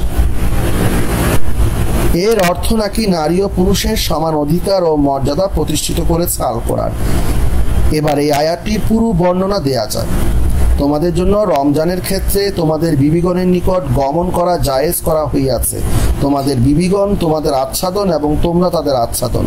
আল্লাহ জানিতে পারিলেন যে তোমরা নিজেদের ক্ষতি করিতেছিলে, সুতরাং তিনি তোমাদের অপরাধ মার্জনা করিলেন এবং তোমাদের দোষ ছাড়িয়া দিলেন। এখন উহাদের সহিত সহবাস করো। রমজান মাসে স্বামী স্ত্রী যৌন মিলন করতে পারবে কিনা তার সমাধান করার উপলক্ষে এই সূরাটি নাজিল করা হয়। এখন পাঠকগণ নিজেরাই বুঝতে পারবেন কেন স্বামী ও স্ত্রীকে একে অন্যের আচ্ছাদন হিসেবে বর্ণনা করা হয়েছে। এটা যে নারী ও পুরুষের সমান মর্যাদাবান অর্থে ব্যবহৃত হয়নি তা আশা করি ব্যাখ্যা করে বোঝানোর দরকার হয় না। তারপরও বলতে হয় নিছক যৌন ক্রিয়ার সাথে সম্পর্কিত, এবং সেটাই এখানে খুব পরিষ্কারভাবে বলা হয়েছে। অর্থাৎ যৌন ক্রিয়ার সময় স্বামী ও স্ত্রী একে অন্যের আচ্ছাদনের মতো বা একে অন্যের পরিপূরক হিসেবে কাজ করে, কারণ তা না করলে যৌন ক্রিয়ার আসল আনন্দটা পাওয়া যায় না। এবং বলা বাহুল্য বিষয়টা যে কতটা সত্য তা বিবাহিত পুরুষ ও নারী মাত্রই জানেন। এই আচ্ছাদন বলতে স্ত্রী যে স্বামীর সমকক্ষ বা সমান অধিকার ধারণ করে তা কি কেউ বলবে? আর খেয়াল করুন, আয়াতটিতে বলা হচ্ছে শুধু পুরুষ মানুষকে উদ্দেশ্য করে। কেন তা বলা হচ্ছে? কারণ পবিত্র রমজান মাসে যেখানে ধৈর্য ধারণ করার কথা, যৌন ক্রিয়ার মতো বিষয় থেকে দূরে থাকার কথা, অসভ্য আরব পুরুষগুলো তা করতে রাজি নয়। যৌন ক্রিয়া হলো তাদের আনন্দ উপভোগের প্রধান মাধ্যম, তাই রমজানের পবিত্রতা রক্ষার নামে তারা সেই কাজ থেকে বিরত থাকতে রাজি নয়। নবী মুহাম্মদ মৌখিকভাবে তাদেরকে রমজান মাসে যৌন সম্ভোগ করতে নিষেধ করেছেন, কিন্তু কেউ তার কথায় কর্ণপাত করেনি। বিষয়টার গুরুত্ব বুঝতে ভীষণ বুদ্ধিমান মুহাম্মদের বিলম্ব হয় না। তাছাড়া তার নিজের অসংখ্য সুন্দরী আকর্ষণীয় স্ত্রী রয়েছে, তিনিও বা কি করে তাদের সাথে সহবাস না করে থাকবেন? তিনি খুব দ্রুত বুঝে ফেললেন আরবদের মাঝে ইসলাম প্রচার করতে হলে রমজান মাসের পবিত্রতার নামে যৌনক্রিয়া বন্ধ রাখার কথা বলা যাবে না, বললে ইসলাম প্রচার হবে না। ফলাফল খুব দ্রুত আল্লাহর তরফ থেকে ওহী নাজিল হয়ে গেল, এবং তাতে কি বলা হয়েছে তা উপরের বর্ণনাতেই করা হয়েছে। আরবরা যে পবিত্রতার নামে রমজান মাসে যৌনক্রিয়া থেকে বিরত থাকতো না তার বর্ণনা কিন্তু সূরাতেই রয়েছে। আল্লাহ জানিতে পারিলেন যে তোমরা তোমাদের নিজেদের ক্ষতি করিতেছিলে, সুতরাং তিনি তোমাদের অপরাধ মার্জনা করিলেন এবং তোমাদের দোষ ছাড়িয়া দিলেন। আল্লাহ সত্যি অশেষ দয়াবান ও ক্ষমাশীল। তিনি আরবদের পূর্বকৃত অসংযমী যৌনাচারকে শুধু মাফ করেননি, তাকে জায়েজ করে দিয়েছেন নিজ মুহূর্তে। কোরআনে বারবার যেখানে বর্ণনা করা হয়েছে নারীদের উপর পুরুষরা কর্তৃত্বশীল, নারীদের উপর পুরুষদের বিশেষ মর্যাদা রয়েছে, স্ত্রী যদি অবাধ্য হয় তাকে শারীরিকভাবে প্রহার করা যাবে, যে কোনো সময় স্ত্রীকে বদলানোর জন্য তালাক দেওয়া যাবে, একসাথে 4টা পর্যন্ত স্ত্রী গ্রহণ করা যাবে, তাতে তৃপ্ত না হলে যত ইচ্ছা খুশি দাসী ভোগ করা যাবে। এত কিছুর পরে কোথায় যৌনক্রিয়ার সময়কার এক বর্ণনাতে বলা হলো পুরুষ ও নারী একে অন্যের আচ্ছাদন, আর তাতেই নারী পুরুষের সমান মর্যাদা হয়ে গেল। বড় আজব কথাবার্তা। ধুরন্ধর ইসলামী চিন্তাবিদরা কিন্তু আরো একটা সূরা হাজির করে এই বিষয়ে, আর সেটা হলো পুরুষের উপর নারীদের হক আছে, যেমন দস্তুর অনুযায়ী নারীদের উপর পুরুষের হক আছে। সূরা বাকারা আয়াত নাম্বার 228। লক্ষ্য করুন, আয়াতটি পড়লে কিন্তু সত্যি সত্যি মনে হবে কোরআন স্বামী ও স্ত্রীকে সমান মর্যাদা প্রদান করেছে। এবার পুরো আয়াতটি দেখা যাক সেখানে কি লেখা আছে। পুরুষের উপর নারীদের হক আছে, যেমন দস্তুর অনুযায়ী নারীদের উপর পুরুষের হক আছে। অবশ্য নারীদের উপর পুরুষের বিশেষ মর্যাদা রহিয়াছে এবং আল্লাহ শক্তিমান ও প্রজ্ঞাশীল। সূরা বাকারা আয়াত নাম্বার 228। এবার পাঠক নিজেই ভানুমতির খেলটা ভালোভাবে ধরতে পারবেন আশা করি। আর খেলটা কি? নারী ও পুরুষের একে অন্যের উপর হকের কথা বলে ঠিক পরে বলছে নারীদের উপর পুরুষের বিশেষ মর্যাদা রয়েছে। আর বলা বাহুল্য, এর মানে হলো পুরুষ নারীর উপর সবসময় কর্তৃত্ব করবে, কারণ তারা সমান মর্যাদার অধিকারী নয়। ধুরন্ধর ইসলামী চিন্তাবিদরা যে কৌশলটির আশ্রয় নেন তা হলো সূরাটি আংশিকভাবে উল্লেখ করেন। তা করে তারা নিরীহ জনগণকে ধাপ্পা দিতে চান। একটা কাজ ইসলাম নারীদের জন্য করেছে, তা হলো পিতা মাতা বা স্বামীর সম্পত্তিতে নারীর কিছুটা অধিকার দেওয়া হয়েছে। গোটা কোরআনে যদি নারীদের কিছুটা সম্মান দেওয়া হয়ে থাকে তা এইটুকুই। এছাড়া কোরআনে আল্লাহর অমোঘ বাণীর নামে নারীদেরকে ক্রমাগত অপমান আর অসম্মান ছাড়া কিছুই করা হয়নি।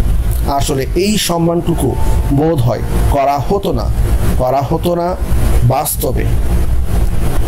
আর তা হলো 1400 বছর আগে যখন নবী মুহাম্মদ আরব দেশে ইসলাম প্রচার করছিলেন, তখন সেখানকার মানুষের সাথে সবসময় প্রবল প্রতিরোধের সম্মুখীন হতে হচ্ছিল। প্রায় যুদ্ধ বিগ্রহ চলছিল, তাতে অনেক পুরুষ মুসলমান মারা গিয়েছে। বহু নারী বিধবা হচ্ছিল সেই আরব সমাজে। নারীদের জন্য বেঁচে থাকার কোনো পেশা ছিল না, আবার তাদের বিয়ে করার মতো পর্যাপ্ত পুরুষ মানুষও সে আরব দেশে ছিল না। তাই নিতান্তই বেঁচে থাকার প্রয়োজনে তাদের জন্য এমন একটা ব্যবস্থা করতে হয় যে তাগিদ থেকে মূলত নারীদেরকে তাদের পিতামাতা বা স্বামীর সম্পত্তির কিছু অংশ প্রদানের ব্যবস্থা করা হয়। যদি তা না করা হতো তাহলে নারীরা ইসলাম ধর্ম গ্রহণ করত না। সুতরাং এটা ছিল একটা রাজনৈতিক কৌশলের মতো, কোনো ক্রমে আল্লাহর প্রেরিত নির্দেশের মতো এটাকে শোনায় না। নারীরা মনে হয় কোরআন কখনো ঠিক মতো পড়ে থাকলে তাদের পক্ষে ইসলাম ধর্মে পড়ে থাকা খুব কঠিন হতো।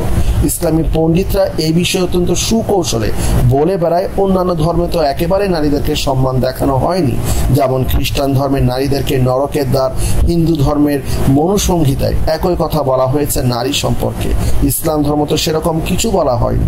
কথাটা 100% সত্য, কিন্তু তারা একবারও ভাবে না যে ওসব ধর্মের কিতাবে যদিও নারীকে সম্মান দেখানো হয়নি, তারপরেও ওসব ধর্মের অনুসারীরা কিন্তু বর্তমানে মনে ও প্রাণে বিশ্বাস করে যে ঈশ্বর বা ভগবান নিশ্চয় ওই কিতাবে ওসব কথা লেখেননি। লিখেছে কিছু মতলববাজ লোক নারীদেরকে দাবিয়ে রেখে শুধুমাত্র ভোগ্যবর্ণ করে তোলার আশায়, তারপরে ঐশী বাণী হিসেবে চাপিয়ে দিয়েছে। যে কারণে খ্রিস্টান বা হিন্দু অধ্যুষিত দেশে ধর্মের নামে নারীকে তার প্রাপ্য অধিকার থেকে বঞ্চিত না করে বরং রাষ্ট্রীয় আইন জারি করে তাদেরকে পুরুষের সমান মর্যাদা ও অধিকার প্রদান করা হয়েছে, কারণ সেটা ছিল নারীদের বাস্তবসম্মত দাবি। আধুনিক ন্যায় বিচার সম্বলিত সমাজ গঠনের অবিচ্ছেদ্য অংশ ধর্ম যেখানে বাধা হয়ে দাঁড়ায়নি বা কেউ ঈশ্বরের বাণী বা ভগবানের বাণীর নামে আন্দোলন গড়ে তুলেনি, কিন্তু মুসলিম দেশে হচ্ছে ঠিক তার উল্টোটা। উন্নত ও মুক্ত গণতান্ত্রিক দেশসমূহের চাপে পড়ে মুসলিম দেশের নারীদের যেটুকু অধিকার প্রদান করা হয়েছে, যদিও তা কোরআনের বাণীকে উপেক্ষা করে প্রতিনিয়ত সেখানে ইসলামপন্থী রাজনৈতিক দলসমূহ কোরআনের আইন কায়েমের লক্ষ্যে নারীদেরকে সেটুকু অধিকার খর্ব করার প্রাণপণ চেষ্টা চালিয়ে যাচ্ছে। আফগানিস্তানে তালেবানরা কি শাসন কায়েম করেছিল তা সবাই জানে। যদি কোরআনের নিরিখে তালেবানদের শাসনকে ধরা হয় তাহলে তারা 100% কোরআন বর্ণিত ইসলামী শাসন কায়েম করেছিল, কিন্তু তখন আবার দেখা গেল মুক্ত গণতান্ত্রিক ও ধনী রাষ্ট্রসমূহ রুষ্ট হবে এই ভয়ে অধিকাংশ মুসলিম দেশ কিন্তু তাদেরকে স্বীকৃতি দেয়নি। শুধু এটা যে রাষ্ট্রীয় ব্যাপার ছিল তা না, মুসলিম দেশসমূহে একটা বিরাট জনগোষ্ঠী কিন্তু তালেবানদের সমর্থন করেনি। কিন্তু সাচ্চা মুসলমান মাত্রই তালেবানদেরকে সমর্থন করা ছিল নৈতিক দায়িত্ব। তাছাড়া অন্য ধর্মে কি আছে তার তুলনা করা এখানে অবান্তর। বলা হচ্ছে কোরআন হচ্ছে স্বয়ং আল্লাহর বাণী। যা অতঃপর কিয়ামত পর্যন্ত চালু থাকবে, কোনো নড়চড় হবে না। সুতরাং আল্লাহর বাণীতে কোনো বৈষম্য থাকতে পারে না। অথচ কোরআনে নারীদের প্রতি শুধু বৈষম্য করা হয়নি, বরং তাদেরকে বলা হয়েছে যাবতীয় আকাম কুকাম তথা ব্যভিচার বিপদগামিতার মূল হোতা হিসাবে। তাদেরকে পুরুষ মানুষের অর্ধেক হিসেবে গণ্য করা হয়েছে, অনেকটা গণিকা বা রক্ষিতার মর্যাদার অভিষিক্ত করা হয়েছে। সেখানে পুরুষটি একেবারে ধোয়া তুলসী পাতা। এখন কথা হলো, মুসলমানরা যদি স্বীকার করে যে নারীরা পুরুষের চেয়ে অর্ধেক মর্যাদা পেয়েছে এবং তাদেরকে আংশিক বা অর্ধেক মানুষ হিসেবে মেনে নেওয়া হয়েছে কারণ তা আল্লাহর বাণী, তাহলে কিন্তু কোনো কথা নেই। কিন্তু কথা ওঠে তখনই যখন কিছু কিছু মতলব ও ধান্দাবাদ তথা কথিত ইসলামী চিন্তাবিদ ও রাজনীতিবিদ চিৎকার চেঁচামেচি করে বলে যে ইসলাম নারীদেরকে বিপুল সম্মান অধিকার প্রদান করেছে। এখন মুসলিম নারীদেরকে ভাবতে হবে তারা এই ধরনের তথাকথিত আল্লাহর বাণীর নামে তাদেরকে যে আংশিক মানুষ হিসেবে ধরা হয়েছে তা নিয়ে তারা সন্তুষ্ট থাকবে কিনা। আধুনিক যুগে উন্নত দেশসমূহে নারীরা পুরুষের মতো উচ্চ শিক্ষায় শিক্ষিত হয়ে পুরুষদের সাথে সমান তালে চলছে, চাকরি বাকরি এমনকি ব্যবসা বাণিজ্য করে স্বাবলম্বী হচ্ছে। 1400 বছর আগেকার বর্বর আরব সমাজে মেয়েদের মতো তাদেরকে পুরুষের আয়ের উপর নির্ভর করে বাঁচতে হয় না, যার প্রভাব অন্যান্য মুসলিম অমুসলিম সব দেশের মেয়েদের উপর পড়ছে। শিক্ষিত স্বাবলম্বী মুসলিম মেয়েরা তাই তাদের স্বামীর অনৈতিক ও অযাচিত কর্তৃত্বকে চ্যালেঞ্জ করছে। কিন্তু বাস্তবতা হলো কোরআন এমন কোনো সত্যিকার আয়াত খুঁজে পাওয়া যায় না যাতে পরিপূর্ণভাবে বলা হয়েছে নারী ও পুরুষ সমান মর্যাদার অধিকারী। বরং বিপরীতটাই ঠিক। পিতা কিংবা স্বামীর সম্পত্তিতে সামান্য একটু উত্তরাধিকার দেয়া ছাড়া বারবার কোরআনে অপদস্থ ও অমর্যাদা করা হয়েছে নারীকে। পুরো কোরআনে কোথাও নারীকে সম্বোধন করে কিছু বলা হয়নি, যা বলা হয়েছে সব পুরুষ জাতিকে সম্বোধন করে। ভাবটা যেন নারীরা তো পরিপূর্ণ মানুষই নয়, তাদের সম্বোধন করে আবার কি বলতে হবে। আর বলা বাহুল্য তাতেই পুরুষের স্বার্থ আর অধিকারের কথাই বারবার বলা হচ্ছে। বাস্তবে পরিস্থিতিতে মুসলিম চিন্তাবিদরা হজমও করতে পারছে না, আবার অবজ্ঞাও করতে পারছে না। তাই হন্য হয়ে কোরআনের মধ্যে খুঁজে বেড়াচ্ছে কোথায় নারীদেরকে পুরুষের সমান মর্যাদা দেয়া হয়েছে। তা করতে গিয়ে তারাই ভানুমতির খেলায় মেতেছে, কিন্তু মনে হয় এটা করতে গিয়ে তারা বরং কোরআন ও ইসলামের অবমাননা করছে। কোরআন কোনো মতেই নারীকে পুরুষের সমান বা কাছাকাছি মর্যাদা দেয়নি। সোজা ও সরল ভাষায় নারীকে পুরুষের অধীন হিসাবে বর্ণনা করেছে। শুধু তাই নয়, নারীকে সোজাসুজি একজন পুরুষের অর্ধেক যোগ্যতা ও মর্যাদার হিসাবে চিহ্নিত করেছে। নারীকে গৃহপালিত জন্তুর মতো বা রক্ষিতার মতো মর্যাদা দিয়েছে। নারীকে চিহ্নিত করেছে যৌন ও প্রজনন যন্ত্র হিসেবে। সেখানে এইসব তথাকথিত ইসলামী চিন্তাবিদরা বরং কোরআনের সেই বর্ণনাতে স্থির থেকে কোরআনে বর্ণিত নারীর মর্যাদার বিষয়টিকে যৌক্তিক বলে প্রমাণের চেষ্টা করতে পারত, কিন্তু তা না করে তারা উল্টো রাস্তায় চলার চেষ্টা করছে। বিধায়ী প্রমাণ করার চেষ্টা করছে নবী মুহাম্মদের কোরআন নারীদেরকে সুমহান মর্যাদায় অধিষ্ঠিত করেছে। মাঝে মাঝে মর্যাদার মাত্রা এতই বেশি যে পুরুষরাও তার কাছে যেতে পারে না, অথচ এর সমর্থনে একটা পরিপূর্ণ সূরা কোরআন গেটে হাজির করতে পারবে না। এটা করে একদিকে যেমন তারা কোরআনকে অবমাননা করে, অন্যদিকে নিজেদের হাস্যকর অবস্থার মধ্যে ফেলে দিচ্ছে। নিজেদেরকে এক শ্রেণীর ভার হিসেবে প্রতিষ্ঠিত করছে। তারা যত বেশি কোরআন নিয়ে মাতামাতি করছে ততই কিন্তু কৌতূহলী মানুষ আরও জানার চেষ্টা করছে কোরআনে আসলেই কি লেখা আছে। ইন্টারনেটের যুগে যে কোনো কৌতূহলী মানুষ তা করতে পারে এবং তার ফলে তার পক্ষে সম্ভব হয় আসল সত্য জানা। মিথ্যার মন গড়া কথাবার্তা বা ব্যাখ্যা বা তথ্য দিয়ে আজকের যুগের মানুষকে বেশি দিন অন্ধকারে রাখা যায় না। মাঝে মাঝে এই সত্যটা এইসব তথাকথিত ইসলামিক চিন্তাবিদ নামক ভাড়া ভুলে যায়। তবে তাদের একটা প্লাস পয়েন্ট আছে, আর তা হলো অধিকাংশ মুসলিম তাদের মাতৃভাষায় কোরআন পড়েনি বা পড়ে না, তাই তারা জানে না যে তথাকথিত আসমানি কিতাবে আসলে কি লেখা আছে। অনারব মুসলমানরা আরবি ভাষার কোরআন পড়লে তো কিছুই বুঝবে না তাতে কি লেখা আছে। ফলে এসব ধুরন্ধর ইসলামী চিন্তাবিদরা যে ভানুমতির খেলায় ব্যস্ত আছে তা তারা বুঝতে না পেরে বরং এইসব ভার বা জোকার জাতীয় তথাকথিত ইসলামী চিন্তাবিদদের নিয়ে মাতামাতি করে, যা থেকে এসব জোকার আর কিছু না হোক নিজেদের পকেটটাকে বেশ ভারী করতে পারে। আর ফাও হিসেবে নিজেরা অনেক সেলিব্রিটির মর্যাদায় চলাফেরা করে বেশ মজা উপভোগ করতে পারে। তবে চূড়ান্ত বিচারে ধারণা করা যায় ন্যূনতম আত্মসম্মানবোধ যেই সব শিক্ষিত মুসলিম নারীর আছে তারা যদি সত্যি জানতো তাদের আসমানি কিতাবে কোরআনে কি লেখা আছে নারীদের মর্যাদা অধিকার সম্পর্কে, তাহলে নিশ্চিত একটা বিরাট সংখ্যক মুসলিম নারী সাথে সাথে ইসলাম ধর্ম ত্যাগ করত। যেসব মুসলিম নারী তাদের দেহকে আপাদমস্তক আবৃত করে শুধুমাত্র ভূতের মতো দুটি চোখ বার করে অদ্ভুতভাবে চলাফেরা করে, ধারণা করা যায় যে তারা কোনোদিন কোরআন নিজের ভাষায় পড়েনি বা পড়লেও ঠিক মতো অর্থ বোঝার চেষ্টা করেনি। এবার আমরা একটু হাদিসের দিকে তাকাই, দেখি আল্লাহর রাসূল নারীদেরকে কি চোখে সম্মান দিয়েছেন। বলা বাহুল্য আল্লাহর রাসূল জীবনকালে যেসব কাজ করে গেছেন বা উপদেশ নির্দেশ আদেশ দিয়ে গেছেন তার বর্ণনা হলো হাদিস সংকলন। আমি দোজখ দেখলাম, আর এমন এক ভয়ঙ্কর দৃশ্য আমি আর দেখিনি। আমি দেখলাম অধিকাংশ দোজখবাসী নারী। লোকেরা জিজ্ঞেস করলো, হুজুর কেন তা? উত্তরে আল্লাহর হাবিব বললেন, তাদের অকৃতজ্ঞতার জন্য। আবার নবীকে জিজ্ঞেস করা হলো, নারীরা কি ধরনের অকৃতজ্ঞতা করে? উত্তরে তিনি বললেন, নারীরা হলো তাদের স্বামীর প্রতি অকৃতজ্ঞ। তোমরা তাদের প্রতি সারা জীবন প্রীতিপূর্ণ হলেও যদি একবার কোনো কাজ করো যা তোমাদের স্ত্রীদের আশানুরূপ নয়, তাহলে তারা বলবে সারা জীবনে তোমাদের কাছ থেকে ভালো কিছু পাইনি। বুখারী শরীফ ভলিউম 2 বই 18 হাদিস নাম্বার 161। তো এবার জানা গেল যে কেন বেহেশতে একজন পুরুষের জন্য 70টা তরতাজা যৌন আবেদনময়ী হুর থাকবে, কারণ তাদের স্ত্রীরা তো সব দোজখে যাবে। তাহলে বিষয়টা কি দাঁড়ালো? ইহজগতে নারীর কাজ তার স্বামীর মনোরঞ্জন করা, তাও আবার যখনই স্বামী প্রবর্তী ডাক দেবে। আর পরজগতে দোজখবাস। এত সম্মান দেখানোর ভাগ্য নারীর কি এই কি ছিল তার ভাগ্যে?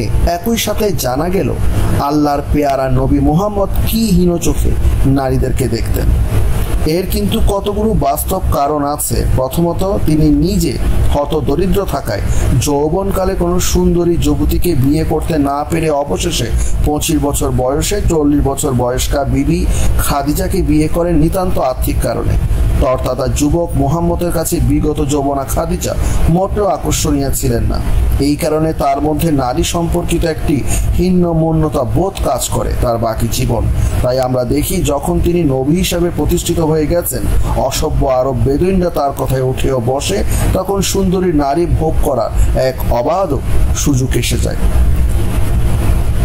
কিন্তু ততদিনে অনেক বয়স হয়ে গিয়েছে তার, 50-এর উপর। তার যৌবন তখন প্রায় চলে গেছে। তখনই তিনি একের পর এক বিয়ে করেছেন সুন্দরী নারীদের, যাদের অধিকাংশের বয়স 20-এর কোঠায়, অথচ তখন তার বয়স 50-এর উপরে। আয়েশাকে যখন বিয়ে করেন তার বয়স 51, আয়েশার 6-7, ওমরের কন্যা হাফসাকে 18, সাফিয়াকে 17, মারিয়াকে 17, জুয়াইরিয়াকে 20, সালমাকে 26, জয়নবকে 30 বছর বয়সে বিয়ে করেন। তাহলে দেখা যাচ্ছে তার মোট অর্ধেকের বেশি বিয়ে করেন খুব কম বয়সীদেরকে, যাদের সাথে তার বয়সের পার্থক্য সামান্য কম বা বেশি 30-এর মতো, অর্থাৎ তিনি তাদের থেকে প্রায় 30 বছরের বড় ছিলেন। দ্বিতীয়ত, প্রায় বৃদ্ধ বয়সে তিনি খুব অল্প বয়স্ক অনেক যুবতী বিয়ে করে তাদের সাথে বাস করছিলেন। সঙ্গত কারণে তার মন মতো যে কোনো স্ত্রী হয়তো সেই সময় বিপথে গমন করতে পারত। এই হীনমন্যতা থেকে তিনি তার স্ত্রীদের চাপে রাখার কারণে নারী জাতির সম্পর্কে এরকম বাজে মন্তব্য করেছেন। এক বেদুইন আল্লাহর রাসূলের কাছে এসে বলল, আমার পুত্র এক লোকের বাড়িতে কাজ করত, কিন্তু সে লোকটির স্ত্রীর সাথে অবৈধ দাহ মিলন করে। আমি পুত্রের জন্য জরিমানা স্বরূপ 100টি ভেড়া ও একটি দাসী লোকটিকে দান করেছি। এটা কি যথার্থ হয়েছে? আল্লাহর নবী বললেন, আল্লাহর হাত স্বরূপ আমার হৃদয়, আমি এর বিচার করব, আল্লাহর আইন অনুযায়ী করব। তুমি তোমার ভেড়াগুলো আর দাসী ফিরিয়ে নাও। 19 বেদুইনের নাম, তোমার পুত্রকে 100 দোররা মারো আর স্ত্রীর নিকট যাও, যদি সে দোষ স্বীকার করে মৃত্যু না হওয়া পর্যন্ত তার উপর পাথর নিক্ষেপ করো। বুখারী শরীফ ভলিউম 3 বই 50 হাদিস নাম্বার 885। তাহলে মুসলমান মা বোনেরা লক্ষ্য করুন, আপনাদের জন্য আল্লাহ রাসূল কি সুন্দর বিচারের ব্যবস্থা করে গিয়েছেন। মনে হয় অবৈধ সম্পর্কের জন্য শুধুমাত্র নারীটি দায়ী, সেটাই মহানবীর দৃঢ় বিশ্বাস। এখানে কয়েকটি সম্ভাবনা: এক, পুরুষ মানুষটি জোরপূর্বক নারীটিকে ধর্ষণ করতে পারে, এক্ষেত্রে শুধুমাত্র পুরুষটি দোষী। 2, পুরুষ ও নারী দুজনের সম্মতির ভিত্তিতে অবৈধ সম্পর্ক হতে পারে, উভয়ই সমভাবে দোষী। 3, নারীটি পুরুষটিকে প্রলুব্ধ করতে পারে, তবে পুরুষটি সৎ হলে প্রলুব্ধ হবে না ও অবৈধ কর্মে লিপ্ত হবে না, তাই কোনো ঘটনাও ঘটবে না। তাহলে এইসব ক্ষেত্রে ঘটনা ঘটেছে, তার একটি ক্ষেত্রে পুরুষটি একমাত্র দোষী, একটি ক্ষেত্রে পুরুষ ও নারী উভয়ই সমভাবে দোষী, একটি ক্ষেত্রে প্রাথমিকভাবে নারীটি দোষী, তবে পুরুষটি এগিয়ে না এলে ঘটনা ঘটা অসম্ভব। তাই কেউ দোষী হবে না পরিশেষে, কারণ ঘটনাই ঘটবে না। তার মাত্র 3টি ক্ষেত্র বিবেচনা করে দেখা গেল পুরুষটির দোষই সার্বিক বিবেচনায় বেশি, অথচ মৃত্যু পর্যন্ত শাস্তি ভোগ করতে হবে কাকে? হতভাগী নারীটিকে। কারণ ইসলাম নারীর প্রতি অত্যাধিক শ্রদ্ধাশীল ও সম্মান প্রদর্শন করে, আর পুরুষটিকে কিছু দোররা মেরে মুক্তি দিতে হবে। মুসলমান মা বোনদের চোখ ও হৃদয় দুটোই কি ভোঁতা হয়ে গেছে নাকি? তারা কি এর পরেও বোঝে না ইসলাম, কোরআন আর আল্লাহ রাসূল তাদেরকে কতটা অসম্মান আর অপমান করেছে? তবে গভীরভাবে বিচার করলে দেখা যাবে বিষয়টির মধ্যে অন্তত একটা যুক্তি আছে। সেই 1400 বছর আগে যখন নবী ইসলাম প্রচার করছিলেন, তার কাছে নারীদের চাইতে পুরুষের দরকার ও কদর বেশি ছিল, কারণ তার একটা লুটেরা বাহিনী ছিল, যাতে দরকার ছিল তাগড়া জোয়ান সব পুরুষের, যারা যখন তখন ইসলামের নামে নিরীহ বাণিজ্য কাফেলায় আক্রমণ করতে পারে অপ্রস্তুত অমুসলিম জনপদ অতর্কিতে, তাদের খুন করে তাদের মালামাল লুটতরাজ করতে পারে। পক্ষান্তরে তখন ক্রমাগত যুদ্ধ বিগ্রহে মুসলমান যুবকরা মারা যাওয়াতে পুরুষের সংখ্যা কমে যাচ্ছিল ও বিধবার সংখ্যা বেড়ে যাচ্ছিল। এমত অবস্থায় একটা নারী কমে গেলে যেমন সমাজে একটা ঝামেলা কমে যায়, তেমনি অন্য একটা নারীর বিয়ের ব্যবস্থা করা যায়। আর পুরুষ মানুষটিকে একটু সাজা দিয়ে ছেড়ে দিলে সে লুটেরা বাহিনীতে যোগ দিয়ে শক্তি বৃদ্ধি করতে পারে। একেবারে কোরআনের মতোই সহজ ও সরল বিষয়টি। আয়েশা হতে বর্ণিত যেসব বস্তু নামাজ নষ্ট করে তারা হলো কুকুর, গাধা ও নারী। আমি বললাম, আপনি আমাদেরকে কুকুর ও গাধাদের সাথে তুলনা করলেন, হায় আল্লাহ। সহিহ বুখারী ভলিউম 1 বই 9 হাদিস 493। মুসলিম মা বোনরা এবার নিশ্চয় বুঝে ফেলেছেন ইসলাম ও আল্লাহর পেয়ারা নবী আপনাদের কত নিচু ও হীন দৃষ্টি দিয়ে দেখে। নাকি এখনো বলবেন ইসলাম আপনাদেরকে এত মর্যাদা দিয়েছে যার ভার আপনারা আর বহন করতে পারছেন না? কেউ হয়তো বলতে পারে এটা হলো মতলবী ব্যাখ্যা, কিন্তু না। দেখেন হাদিসটিতে স্বয়ং নবীর সবচাইতে প্রিয়তমা স্ত্রী বালিকা বধূ আয়েশা পর্যন্ত তার মনের ক্ষোভ গোপন রাখতে পারেননি। তাই তিনি তার মনের দুঃখে বলেই ফেলেছেন, নবী নারীদেরকে কুকুর ও গাধার সাথে তুলনা করেছে। সহিহ মুসলিমের একটি হাদিস, সহিহ মুসলিম বই 5 হাদিস নাম্বার 2234। আল্লাহ নবী বলেন, কোন নারী তার স্বামীর অনুমতি ছাড়া রোজা রাখতে পাবে না যদি তার স্বামী বাড়িতে উপস্থিত থাকে। মুসলিম মা বোনরা আশা করি বুঝে ফেলেছেন কেন আপনারা রোজা রাখতে পারবেন না যদি আপনার স্বামী বাড়িতে হাজির নাজির থাকে। কারণ যে কোনো সময় আপনার স্বামীর গোপনাঙ্গ উত্তেজিত হয়ে উঠতে পারে, তখন কে সেটাকে ঠান্ডা করবে? এখন আপনারাই বুঝে দেখুন ইসলাম আপনাদেরকে স্রেফ একটা সেক্স ডল ছাড়া আর কিছুই ভাবে কি না। আসলে সেই 1400 বছর আগে মুহাম্মদ একটা বাহিনী করেছিল যার কাজ ছিল অতর্কিতে কোনো অপ্রস্তুত জনপদ আক্রমণ করা, তাদের খুন করা, ধন সম্পদ লুট করা। তো এই কাজে তার বাহিনীর পুরুষ সদস্যদের অনেক সময় বেশ কিছু কাল বা প্রায় বাইরে থাকতে হতো। তখন তারা নারী বঞ্চিত থাকতো, যদিও নারীদেরকে বন্দি করে গনিমতের মাল হিসেবে সদস্যদের মাঝে বিতরণ করা হতো, তথাপি অধিকাংশ ক্ষেত্রে নারীর সংখ্যা হতো পুরুষের চেয়ে অনেক কম। তাই শুধুমাত্র নেতৃত্বস্থানীয় সদস্যরাই যৌন আনন্দ ভোগ করার জন্য বন্দি নারী ভাগে পেত। বলা বাহুল্য, সবচাইতে সুন্দরী ও যৌন আবেদনময় নারীটি যেত আল্লাহর নবীর ভাগে। যা হোক, সাধারণ সদস্যরা থাকতো যৌন আনন্দ থেকে বঞ্চিত, তাই বাড়ি ফেরা মাত্রই যেন তারা তাদের স্ত্রীদের নিয়ে যৌন ক্রীড়ায় বারবার ব্যস্ত হয়ে যেতে পারে, তার উদ্দেশ্যে মহানবীর এই বাণী। রোজা রাখা অবস্থায় তো যৌন ক্রিয়া নিষেধ, দেখুন কি অদ্ভুত বিচার। অন্য হাদিসে বলছে নারীরা অধিকাংশই দোজকে যাবে, আবার দোজক থেকে রক্ষা পেতে রোজাও রাখতে পারবে না নিজের ইচ্ছা মতো। তাহলে নারীরা যাবে কোথায়, করবেটা কি? আল্লাহ অর্থাৎ মুহাম্মদ কি তাহলে নারীদেরকে জোর করে দোজকবাসী করতে চায়? আসলে দুনিয়াটাই তো তার একটা দোজকখানার মতো, কারণ যখনই তার স্বামীটি যৌনভাবে উত্তেজিত হয়ে পড়বে তখনই তাকে তার সাথে বিছানায় যেতে হবে, তা তার যত রকমই শারীরিক বা মানসিক অসুবিধা থাকুক না কেন। যা প্রকারান্তরে দোজকে সাজার মতো, আবার মরে গেলেও দোজকে যেতে হবে। আহা, পরম করুণাময় আল্লাহ তাআলা নারীদেরকে কতটাই না মর্যাদা আর সম্মান দিয়েছেন। আর যারা বন্ধা, তারা যতই সুন্দরী আর ধনী হোক না কেন, তাদের কোনো আশা নেই, তাদের ইহজীবনও বৃথা, পরকালও বৃথা। মাকিল ইবেন ইয়াসির থেকে বর্ণিত, একজন মানুষ নবীর কাছে এসে বলল, আমি একজন উচ্চ বংশীয় সুন্দরী নারীর সন্ধান পেয়েছি, কিন্তু সে সন্তান দিতে অপারগ, তাকে কি আমার বিয়ে করা উচিত? নবী বললেন না। লোকটি আবার নবীর কাছে একই বিষয় জিজ্ঞাসা করলেন এবং নবী উত্তর হলো না। সে তৃতীয়বারের মতো আবার আসলো এবং পরম করুণাময় আল্লাহর পেয়ারা নবী বলল, উর্বর গর্ভ বিশিষ্ট সুন্দরী নারী বিয়ে করো, কারণ আমি তোমাদের দ্বারা আমার অনুসারী বৃদ্ধি করব। আবু দাউদ, হাদিস নাম্বার হচ্ছে 2045, বই নাম্বার 11। এবার তাহলে ইসলামের বহু বিবাহের আসল রহস্য বোঝা গেল। এটাই যদি হয় আসল কারণ, তাহলে এত ধানায় পানায় দরকারটা কি? আর বর্তমানে তথাকথিত ইসলামী পণ্ডিতের এত আবোল তাবোল বলার দরকার বা কি? প্রসঙ্গত অনেক মুসলিম নারী তাদের আত্মমর্যাদা সম্পর্কে এতই অসচেতন আর ইসলাম সম্পর্কে এতই বিভ্রান্ত যে তারা শুধু এই একটি কারণে তাদের স্বামীকে বহু বিবাহ করার জন্য অনুপ্রেরণা দেয়। এসব নারীদের জীবন ও আত্মমর্যাদা সম্পর্কে কোনো চেতনা নেই বা তার সুযোগ তাদেরকে দেওয়া হয়নি। তারা স্বামীর লাথি উষ্টা খেয়েও গৃহপালিত জন্তুর মতো সংসার ধর্ম করে যায়। কিসের আশায়? ফলাফল তো শূন্য।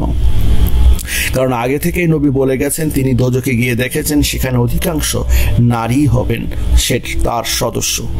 তাহলে আরেকটা হাদিস, ওই মুসলিম, বই 26, হাদিস নাম্বার 5526। উমর বিন মুহাম্মদ জায়েদ তার পিতার কাছ থেকে শুনেছেন যে ইবনে উমর বলেছেন, আমি আল্লাহর নবীকে বলতে শুনেছি যে ভাগ্য খারাপ যদি একটা বাস্তব ঘটনা হয় তো তা ঘটে ঘোড়া, স্ত্রীলোক আর ঘর থেকে। এত অপমান করার পরও মহানবীর নারী জাতির বিরুদ্ধে কি মনের ক্ষোভ মিটছে না? আর কত অপমান ও অমর্যাদা, মানসিক নির্যাতন করলে তার আত্মার শান্তি পাবে? তিনি কি আশঙ্কা করেছিলেন যে ভবিষ্যতে একদিন নারী জাতি জেগে উঠবে আর জানতে পারবে কি অপরিসীম অপমান ও অমর্যাদা নারী জাতিকে তিনি করেছেন কোরআন আর হাদিসের নামে? আর সে কারণে সবাই তাকে ঘৃণা করবে, অভিশাপ দিবে। আর সে কারণে কি তিনি চালু করে গেছেন তার নাম উচ্চারণ করার সাথে সাথে তার উপর শান্তি বর্ষিত হোক? কথাগুলোকে বাধ্যতামূলক বলতে হবে যাতে নারী জাতি বুঝে ওঠার আগে কমপক্ষে বিলিয়ন বিলিয়ন বিলিয়ন তার নাম এভাবে শান্তি বর্ষণের বাণী বলতে হবে, যাতে পরবর্তী তাকে কেউ অভিশাপ যদি দেয় তাহলে তার সাথে সাথে শোধ হয়ে যায়। অসম্ভব মনে হচ্ছে না, কারণ যে মারাত্মক ধূর্ত চালাক ছিলেন তিনি, তাতে বোঝা যায় তার একটা ভুয়া কেতাবের কেরামতি দেখে। সেই 1400 বছর আগে তার নবুয়ত দাবির প্রাথমিক জীবনের কিছু খারাপ সময় ছাড়া বাকি সময়টা গোটা আরব জাতিকে সম্পূর্ণ মানসিকভাবে অচেতন করে ফেলেছিলেন স্রেফ চালাকি ও সীমাহীন ধূর্ততা দিয়ে, যেরকমটা দিতে চেষ্টা করে এই কালের কিছু তথাকথিত ধর্মগুরু বা নবী। কিন্তু এখনকার মানুষগুলো তো আর সেই অসভ্য আরবগুলোর মতো নয় যে সহজে তারা পার পেয়ে যাবে। তারপর কিছু অন্ধ মানুষ অন্ধভাবে তাদেরকে বিশ্বাস করে। তার মধ্যে অশিক্ষিত যেমন আছে, শিক্ষিত মানুষও আছে। যেমন বর্তমানে অনেক মুসলমান আছে যারা কোরআন হাদিস পড়ে মনের মধ্যে তাদের নানা রকম প্রশ্ন উদিত হয়, কিন্তু মত প্রকাশ করতে পারে না। কারণ এখনো যেরকম ভাবে মুহাম্মদ অধিকাংশ মুসলমানদের অচেতন করে রেখেছে, তাতে তারা প্রশ্ন করতে ভয় পায়। কারণ তাদের তো মান সম্মান সর্বোপরি, প্রাণের মায়া তো আছেই। আবার কিছু তথাকথিত শিক্ষিত মুসলমান যারা অশিক্ষিত মুসলমানের চাইতেও বেশি করা। এসবের অনেক মনস্তাত্ত্বিক কারণ রয়েছে, যা মনোবিজ্ঞানের গবেষণার বিষয়। যা হোক, আশা করা যাচ্ছে যে অন্তত মুসলিম নারী জাতি একটু চোখ তুলে তাকাবে। তারা জানতে চেষ্টা করবে আসলে ইসলাম তাদেরকে কোন মর্যাদা দিয়েছে, নাকি স্রেফ কুকুর বিড়াল জাতের একটা গৃহপালিত জন্তুর মতো বা একটা প্রজনন যন্ত্রের মতো মর্যাদা করে দেয়া হয়েছে। যত তাড়াতাড়ি তারা বুঝতে পারবে ততই মঙ্গল, নইলে বড় বেশি দেরি হয়ে যাবে, যাতে হয়তো গোটা মুসলিম জাতির অস্তিত্ব নিয়ে ভবিষ্যতে টানাটানি পড়ে যাবে। পরিশেষে একটা অভিযোগ উঠতে পারে, কোরআন ও হাদিসে নারীদের প্রতি যেই সব অমর্যাদা অপমানের কথা লেখা আছে, শুধুমাত্র তা নিয়ে কেন বলা হলো? কিছু ভালো কথাও লেখা আছে, তা নিয়ে বলা হলো না কেন? ওর উত্তরে বিনয়ের সাথে বলতে বাধ্য হচ্ছি, কোরআন কিন্তু কোনো রহিম করিম রচিত কিতাব না। তা স্বয়ং আল্লাহ প্রেরিত কিতাব, যাতে কোনো ভুল বা অন্যায় কথা থাকতে পারে না। আর হাদিস হলো আল্লাহ প্রেরিত মহানবীর জীবনের কার্যকলাপ, উপদেশ, দিক নির্দেশনা সমূহের বিবরণ, যা নাকি আবার আল্লাহর সরাসরি নির্দেশে ঘটেছে। এটাই মুসলমানদের দৃঢ় বিশ্বাস। উদাহরণস্বরূপ বলতে হয়, নবী যখন তার পালিত পুত্র জায়েদের যৌন আবেদনময়ী স্ত্রী জয়নবের নগ্নদেহ অসাবধানে দেখে ফেলায়, তার মনে জয়নবের সাথে কামকিলি করার খায়ের জাগে, তখন ওই আল্লাহ তার মনোকষ্ট বুঝতে পারেন ও জায়েদকে বাধ্য করেন তার বিবিকে তালাক দিতে। ও আল্লাহ অতঃপর ওহী নাজিল করেন নবীর উদ্দেশ্যে যে তুমি জয়নবকে বিয়ে করতে পারো, এতে কোনো দোষ নেই। তাহলে দেখুন আল্লাহ নবী প্রতি কত করুণাময় ও কিভাবে তিনি নবীকে পরিচালনা করছেন প্রতি মুহূর্তে। তো বিষয় হলো, যখন আমরা আমাদের সাধারণ বিচারে দেখছি যে সেই কোরআন বা হাদিসে এমন অনেক কথাবার্তা আছে যা কোনো সভ্য মানুষ গ্রহণ করতে পারে না, তথা কোনো সভ্য সমাজ গ্রহণ করে চলতে পারে না। তা যে পারে না তা কিন্তু তথাকথিত ইসলামী চিন্তাবিদরাও স্বীকার করছেন পরোক্ষভাবে, কারণ তারা তাই কোরআন ও হাদিসের নানা বর্ণনা নিত্য নতুন ব্যাখ্যা দিয়ে আধুনিক যুগের সাথে তাল মেলাতে চাচ্ছেন। এর মাধ্যমে প্রমাণিত হচ্ছে কোরআন হাদিসে সত্যি সত্যি অনেক অসঙ্গতি, স্ববিরোধিতা, সোজা কথায় উল্টো পাল্টা কথাবার্তা লেখা আছে, যা অত্র নিবন্ধে রেফারেন্স হিসেবে উল্লেখ করা হলো। আরো অনেক উদ্ধৃতি দেওয়া যেত, বাহুল্য হবে বলে দেয়া হলো না। ধারণা করা যায় যেগুলো উল্লেখ করা হয়েছে একজন মানুষের জন্য সেটাই যথেষ্ট।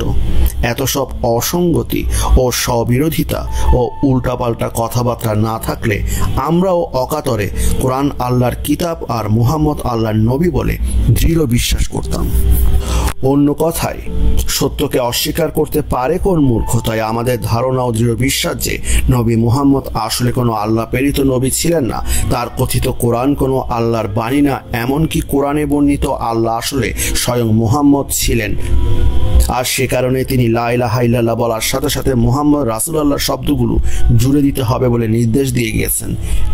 একটা মাত্র কারণেই যে প্রত্যক্ষভাবে তিনি তো বলতে পারেননি তিনিই আল্লাহ। তার নাম জুড়ে দেওয়ার মানেই হচ্ছে যখনই আল্লাহর নাম নেওয়া হবে তখনই মুহাম্মদের নাম নিতে হবে, অর্থাৎ আল্লাহ ও মুহাম্মদ এক কাতারে উচ্চারিত হবে। সোজা কথায় তখন আল্লাহ ও মুহাম্মদ একই ব্যক্তি হয়ে যাবে। নয় আল্লাহর নাম নিতে আবার অন্য একজনের নাম নিতে হবে কেন? তা তিনি যত বড় নবী হন না কেন। আর যেসব ভালো কথাবার্তা আছে তা জানার জন্য আমাদের সাধারণ বুদ্ধি বিবেকই যথেষ্ট, আর যা মানুষ মুহাম্মদের এই ধরাধামে আসার আগেই জানতো সকলে খুব ভালোভাবে। এই জন্য তথাকথিত আল্লাহর কিতাবের দরকার কি? আশা করি বিষয়টি খোলাসা হয়েছে। ফারহানাকে নিয়ে শেষ কথা। ভাইরাল হওয়া যে ছবিটিতে যশোরের মেয়ে ফারহানাকে বাইক চালাতে দেখা যাচ্ছে, তাই দেখে মুনিব সমাজের ঘুম হারাম। ওরা বলে মেয়েরা বাইক চালাচ্ছে নাকি জগৎ সংসার উচ্ছন্নে যায়, মেয়েদের জিন্স পরলে নাকি ভূমিকম্প হয়, মেয়েরা লেখাপড়া করলে নাকি সংসার নষ্ট হয়। তাদের সাথে প্রথম ছবির আরো দুজন মেয়েকে পরিচয় করিয়ে দিচ্ছি, ফ্লাইট অফিসার তামান্না ইল লুৎফি ও ফ্লাইট লেফটেন্যান্ট নাইমা হক, দুজনে পেশাদার সামরিক বিমান চালক। বাংলাদেশের যত মেয়ে বাইক চালায়, ইসরায়েলে তার চাইতে বেশি মেয়ে ফাইটার জেট চালায়। ভ্যালেন্টিনা তেরেস্কোভার নাম সকলেই হয়তো শুনেছেন। একক যাত্রায় ভস্কট 6 মহাশূন্যযান চালিয়ে পৃথিবীর 48 বার চক্কর দিয়ে এসেছিল সেই 1963 সালে। এই তো পাশের দেশ ভারতীয় বংশোদ্ভূত প্রথম নারী মহাকাশচারী কল্পনা চাওলাকে মনে আছে কি? আসছে মঙ্গল অভিযানেও, কিন্তু একজন নারীকে নির্বাচন করতে হয়েছে। অতদূর যাচ্ছি কেন? যে দেশে বসে মাতম চলছে সে দেশে কিন্তু চালায় একজন নারী। মুমিন সমাজ কি জানে মোটরসাইকেল শুধু নয়, মানুষের পক্ষে চালানো সম্ভব, তার সবই নারী চালায়। পুরুষ নারী কেহকারে নাহি ছাড়ে সমানে সমান। ধর্মখোর এই মুমিন মুসলিমরা শুধু জানে নারী মানে বস্তাবন্দি যৌন বিলাস আর বাচ্চা তৈরির মেশিন। আমাদের এই জানা ভুল, একেবারেই ভুল।